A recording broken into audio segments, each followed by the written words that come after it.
Hi guys! Welcome back to my channel at Lani's World. Ngayon guys, for today's video, gagawa tayo ng a simple atsara or papaya salad. So, this one are, papaya. What's up guys? Ito na guys, na-prepare na natin yung ating papaya. And, lagyan natin guys ng salt. Ito guys, pangkain ito guys. A simple recipe of my atsara or papayang salad. So, yan na siya guys. Bago natin lulutuin siya guys, pipigain muna natin siya. So, ito guys, pangkain lang namin to, hindi pangbinta. So, yan. Pipigain natin ng mabuti. Malinis naman itong kamay ko guys. Yan. Yan na siya guys.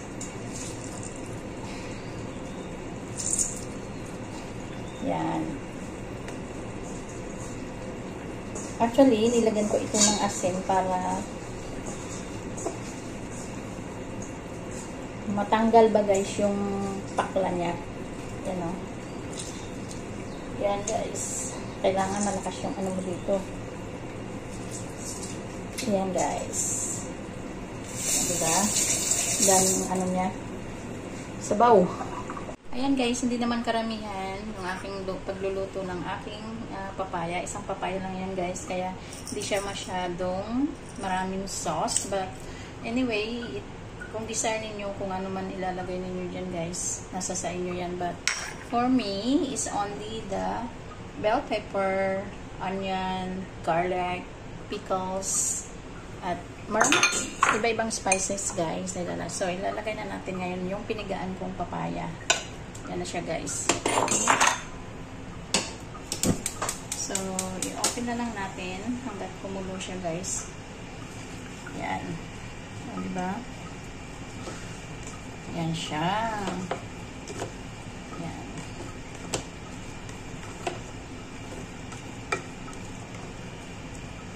Yan guys.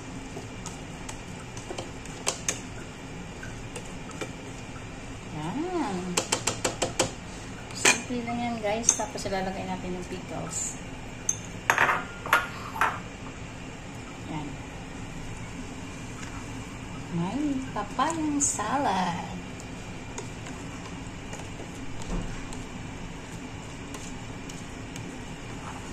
Mayroon pa sanang carrots at saka yung pasas guys.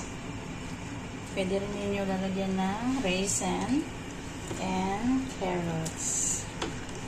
Yan na siya guys. May simple recipe sa ating atsara. Yan guys. Okay na yan siya. Kukulan na natin ng konti. Ayan nga guys, nailagay ko na sa container ang ating atsara or papayang salad. Yan guys. Kailangan pag naglagay tayo sa isang garapon or like this guys, kailangan linisan natin tapos i-sterilize natin para hindi madaling mapanis at ilalagay natin sa ref. That's it guys. Thank you for watching and God bless. 2 ways of simple atsara. Oh, wow. Lagay na natin dito sa ref.